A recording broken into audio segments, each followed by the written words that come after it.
What's going on, everybody? Welcome back to JJD TV.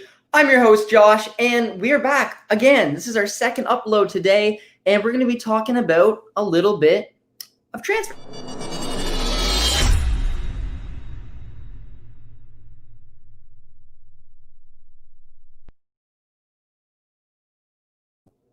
Look at me. I'm having a little bit of fun playing with the effect right now, but if you're wondering why, I'm posting twice in a day. I mean, not that you guys don't deserve it, but you're also wondering where Producer T is.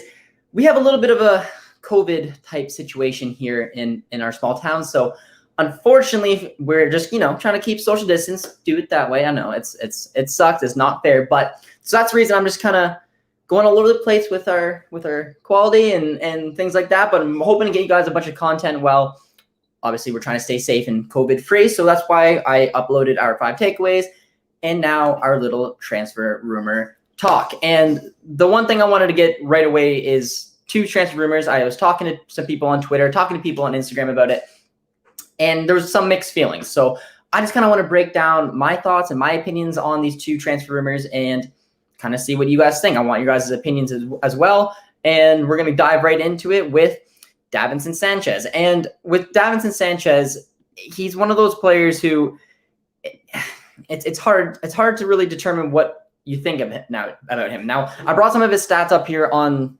the screen for you guys, and he's obviously was a sensational center back when he first got discovered by Tottenham when he played for Ajax, and he came over and he looked like the real deal in Tottenham, but he's slowly kind of declined, and he's really not favored at all by Jose Mourinho right now, which is starting to lead to rumors linking him away.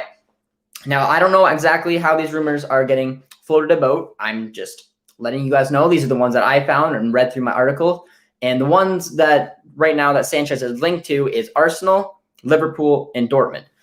All of them kind of make sense. Arsenal because they can't defend, Liverpool because of the injuries, and Dortmund because we were already short a center back. So I'm going to give you my thoughts on Sanchez right now. And looking at him, I mean, he's a decent defender.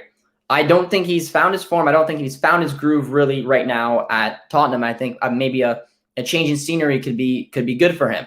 But the one big issue I'm having with him is he's had a lot of poor performances in the past, even few seasons. And he's not really someone that we need right now, I think, at the back. He's very unstable from time to time and can honestly cause a decent amount of mistakes. Saying that, we're short at the back. We need a center back. So honestly, depending on who we target, I would take him. Like there's no reason not to take him when we need a center back. However, I think that we'll probably not go after him because of his price tag. Players who go to the Premier League obviously make decent amount of wages, and the transfer fees are relatively high. Sanchez is no exception. Tottenham's going to be looking to recoup a lot of that money, and someone's going to have to take on his big wages. I don't think that's a move that Borussia Dortmund is really looking to go for in the January window or even in the summer. Potentially a type of loan move could be something that we look at, but looking at his transfer market value, which is 40 million, which is about, I think, probably between 40 and 50 is what Tottenham would be looking for. See, he's young. I mean, he's still got potential. It's just with the wages, I just don't see it happening. The only real way I see Sanchez potentially coming to Dortmund is some type of loan move, split some type of wages, and see what we can do out there. But he wasn't the real one I was looking that much forward to talking about today. I thought it was an interesting type of rumor, and I wanted to hear you guys' opinions on it. It surfaced a few times in the past few days, and I just honestly wanted to bring it to you guys' attention and just try to get this out here for you guys because I'm not fully sure what I think about it. I don't think he's a center back we need. I don't think the price is going to be there. I don't think that the wages is going to be there. So I'm hoping we target a center back. But for me, Davinson Sanchez is not the one. But looking at the next guy, and the next guy is the one that I really want to talk to you guys about, and that is Donyell Malin. And the reason I want to talk about Donyell Malin today is because he's just recently been linked with us. And I mean, I've been following this kid for some time now. I mean, if any of you guys play FIFA, you know he's been a lot of fun to use in the past few seasons, just from pace and in general. So I started kind of following him a little bit throughout that. But if you take a look at even some of his stats, I mean, it shows the kid is a baller. I mean, it shows that he actually played in Arsenal, which was a bit of a surprise. I honestly didn't know that until I did a little bit of research about him. But then he went over to PSV, and he's honestly been doing fantastic. You see the past 3 seasons, he scored 10 goals, 11 goals in the 2020 season, but he only started 14 games. And then he's got 6 and 11 so far. So showing that he is obviously a good goal scorer. He's been relatively consistent. He's in the national team right now. And he's a player who I think Borussia Dortmund should potentially target. I don't think we're going to target him in the upcoming January window because, I mean, we have a lot going forward in attack. But this is where this conversation gets a little bit awkward with you guys because it's been linked, and I don't know how legitimate these reports have been. I've had people reach out to me and saying, don't obviously listen to the English press. They like to tailor it their own kind of way. And in each one of these stories I read, it did mention that he is going to be Sancho's replacement. So Sancho aside for right now, I think Malin is someone that we should absolutely look at for several reasons. But a big one for me, and in itself is the entire reason I think we should go for him, is that he is versatile up front. He can play on the wing and he can play through the middle. And when you play as a striker in a team like Borussia Dortmund, how much would that be useful right now? If we had just a natural goal scorer who can, even if you wanted to, play it on the wings, but when we need him, when Haaland's not in, or we just want to give Haaland a break so he doesn't get injured, Malin could be the guy to go with. And I think just having that versatility can be so important going forward because if we line up in the 4-2-3-1 going forward, if you want to get Malin in the team, pick a wing.